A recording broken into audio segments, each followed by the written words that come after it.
And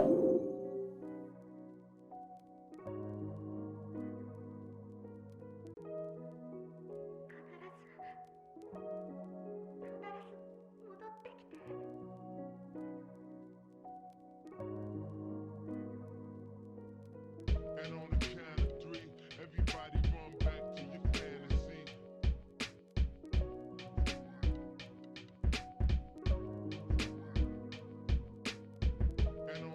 Well, it's about damn time. We finally got some form of Halo on the PC. Current gen Halo, I'm talking, not sort of Halo 1, Halo 2 Vista. I know the fan games are coming in with their own sort of approach, but having an official Halo game on the PC is fantastic, albeit it's a very watered down version of Halo on the PC. There's no campaign, there's no matchmaking. They are obviously still using Halo to push Xbox Ones. But it's a step in the right direction. After the faff of getting the actual thing set up, where it asked me to sign into my Xbox Live account 4 or 5 times, which, you know, isn't too big of an issue, but it could deter some people if they don't really know what they're doing. It works, is all I can say. I haven't found any noticeable bugs yet, which is fantastic. There's a couple of things where the game doesn't run as well as I'd like it to, but overall it runs rather well. There are a few hitches here and there, especially when it comes to baking, lighting and things, and at least for me there's a few keybind issues with keys that I can't rebind and that don't seem to actually be bound to anything. For example, in the Forge mode, I'm unable to change from monitor to human. I've tried both the tilde keys on my keyboard, both the one next to the 1 in the top left, and the one that is shift hash. This is on a UK keyboard, by the way. It may well be different for American keyboards, I'm not 100% sure, but pressing either of those keys does absolutely nothing for me, and at this point I've not found any sort of way of getting around it. As of editing this video, Tom French has posted on Twitter that a lot of people are having problems, not just me. It seems to be something to do with keyboard regions and Windows language settings, which is fine, but could be fixed really easily if they just allowed you to rebind the action. But that's a small gripe, and it's probably just me being stupid and they've actually bound it to something else while the tooltip says that it's the tilde key. But I'll have a look for that at another time.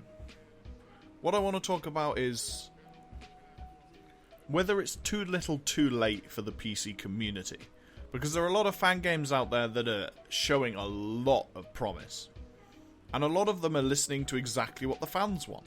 They are pandering to the people that want to play the game because they are free with their vision. They can do what they like. They're not being hounded by a publisher that's after money. And they're creating much better experiences because of it.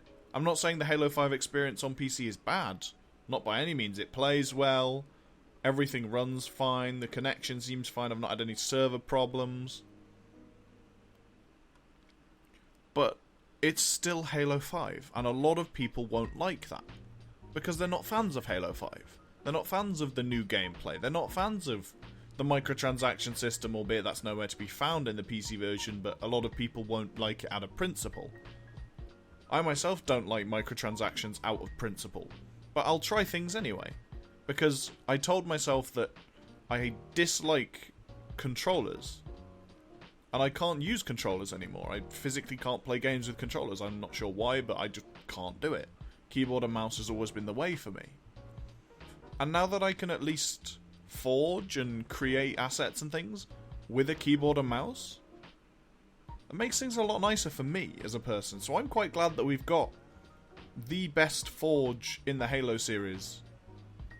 On PC, I can run it at full 1080p, 60 FPS, everything maxed out, no problems. Now, their spec sheet that they gave out, I'm just going to call bullshit on all of that. Because my rig is pretty decent. It plays most of the games on high to ultra. It's a 4790K, 32 gigs of RAM, and a 780 Ti. I'm not going to bother with storage and things like that, because that doesn't really affect performance. And I can run the game at 1080p, 60 FPS with everything maxed out. Admittedly, I have to have VSync on, and I do get a slight stutter, but I'm still maxing the game out. And my specs are nowhere near the power they said they needed on their spec sheets. They were talking 980 Ti, which is, well, 1.5 times, roughly, the power of my GPU.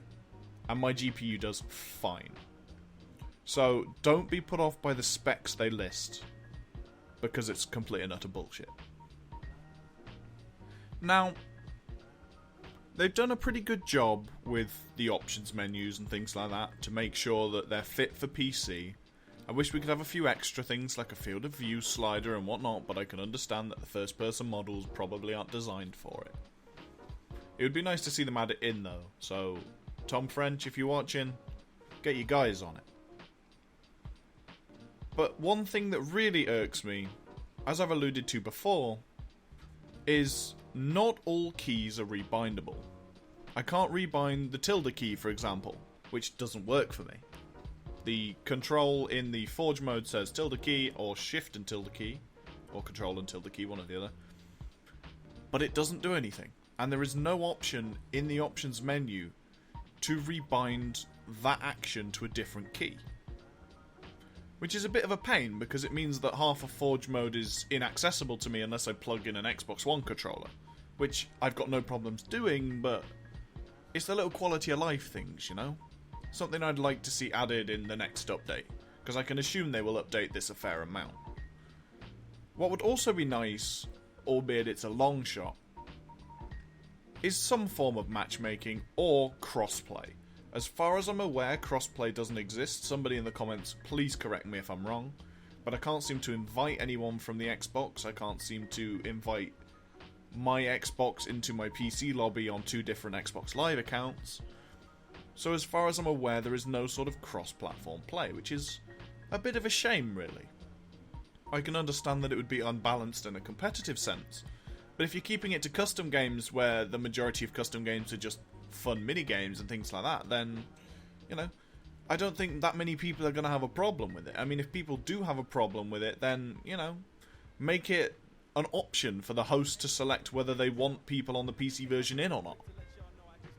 That way, those who don't like it don't have to deal with people with keyboard and mouse. Or take the Paragon route. Make controller support a thing, which I'm sure it already is. I've not 100% checked it yet. But make them have to plug a controller in. Paragon can do this. Why can't Halo 5 on the PC?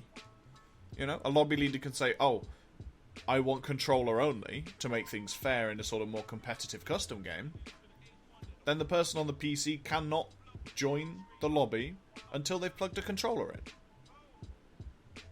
I mean, detecting Xbox controllers, I mean, I've done it in Unreal, I've done it in Unity. I know that it's not too difficult to check whether somebody has a controller plugged in or not.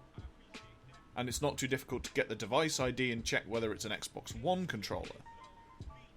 So, it would be nice to see those sorts of things added. And then maybe we could add matchmaking in.